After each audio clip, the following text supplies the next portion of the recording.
Īstenībā man viss apmierina. Es daru to, kas man patīk, taisu mājaslapas. Citu neko negribās. Neko vairāk, nekādus tur amatus, mierīgi sēdēt, darīt savas lietas, kas patīk un viss. Mācīties arī vairs negribās. Daudz jau pamācījos. Gribās strādāt, pelnīt.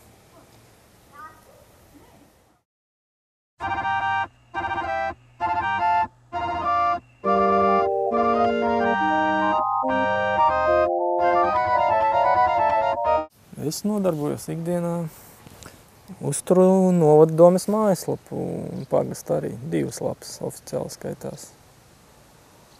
Sēžu internetu punktā, bērni nāk, pakonsultēju.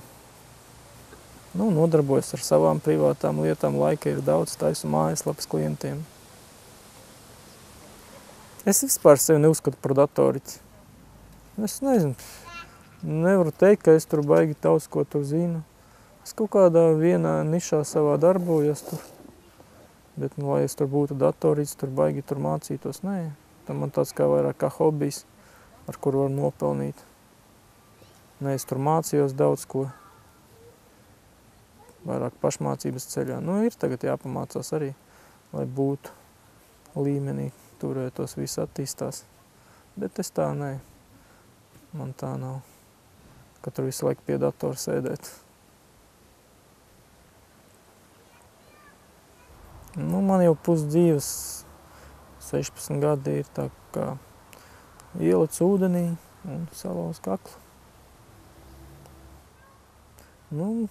Bija doma, ka pamodīsies un staigāt sāks nenokātā pēkšņi. Varbūt tas atties tā. Neko nevajadzēs darīt, ne strādāt, ne vingrot. Tāds naivs biju, 15-gadīgs puika. Dzīvoju sapņos. Nebija arī saskarsme ar tādām lietām. Vispār nezinu, kā tā var būt, ka salauz sprandu un nestaigā. Nekad nebiju redzējis tādus pirms. Tāpēc arī biju tāds naivs.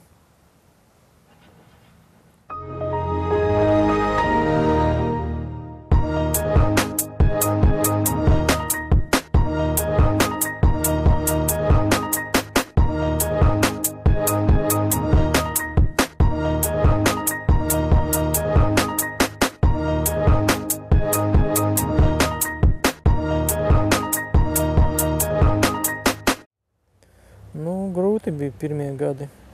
Neko negribējās darīt, tikai vingrot. Domāju, ka sākšu staigāt. Es tam bija gan depresijas, viss kas bija īstenībā. Rokas nolaidās. Jā. Bet kaut kā man tā sanāca, ka man 9 klases pabeidzam un skolotāji piedāvāja pamācīties pēc 5 gadiem savas vingrošanas un nekā cita nedarīšanas. Un es tā sāku mācīties, pabeidzu vidusskolu neklātienē, aizgāju uz koledžu, tur kaut kā sabiedriskā dzīve, aktīva. Tas viss tā aizmirsās ar laiku, jo pieradu pie tā, ka jāsēž ratos. Te es pusdienoju. Tā jau svarīgākā. Te es atpūšos. Uģoši. Man tagad tā bišķiņ tā palika tā. Remontiņš prasās. Te bija viens galds apuvis. Bija 3 datori, tagad 2 datori pagaidām apmeklēt te manu darba vietu. Pa vasaru paceļojam ar sieviņu. Pa Latviju. Ārpus Latvijas tā. Baidos braukt īstenībā, nezinot to vidi. Tur Stokholmā bijām šogad. Tur tā kā pielāgots viss bija.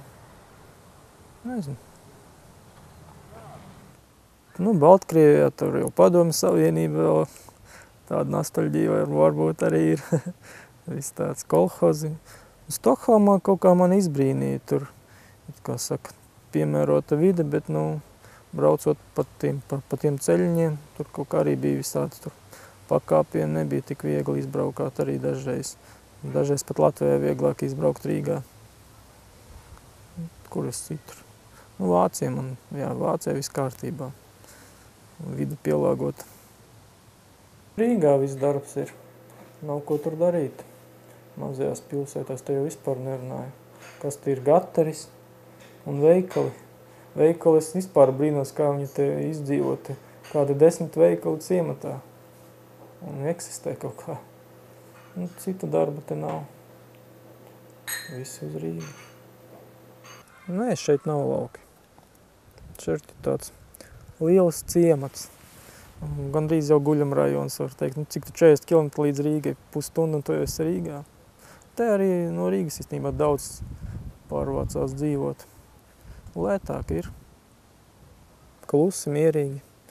Rīga tuvu, ja gribi brīvdienās aizbrauc, izklaidējies. Nepatiktu man īstenībā Rīgā dzīvot. Man no tās Rīgas jau pēc pirmās dienas sāk galva sāpēt. Gaiss arī slikts. Un te viens otru pazīst, visu tā sveicina. Varbūt viņam tā tāda vismierīgāka dzīve nekā Rīgā. Rīgā tikai naudas pelnīšana. Te ir katram savs dārziņš, ir ko darīt. Nu, darba arī tā kā vairāk uz Rīgu brauc. Nu, saprot, datorici ir tik daudz tur novirzienu, ka tur desmitiem, es nezinu, to, ko saistīts ar mājaslapām, es tāds amatieris esmu, bet nu labi, lai būtu 5 pa vidu. Es domāju, Igauni daudz mums pa priekšu ir, bet tā nav mums arī to daudz speciālistu. Ir tādi, bet kas tiešām ir līmeni ar citu valstu specialistiem, bet viņi jau ir sen sēž savos darbos un ja vajag kaut ko citu, tagad uzņēmumu viņi nevar atrast Latvijā tagad. Mācīties arī daudz vajag, lai kaut ko sasniegtu. Nezinu, ko tur skolā mācēs, skolā nemācījos. Man liekas, ka skolā daudz ko neiemāc, tur pašam jāmācās.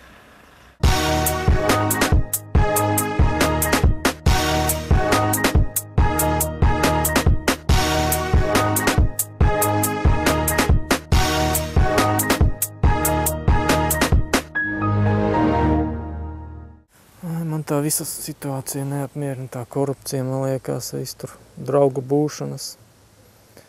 Viss kā tāda negatīva attieksme, pat negribu iesaistīties tajās visās pat balsošanās. Tagad bija tā balsošana, pat negāja balsot. Tur jau viss ir izlemts tāpat, tās bez manis.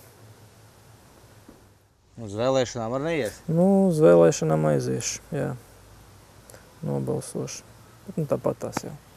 Gadi paies, kamēr viss mainīsies, kamēr paudzes citas nomainīsies.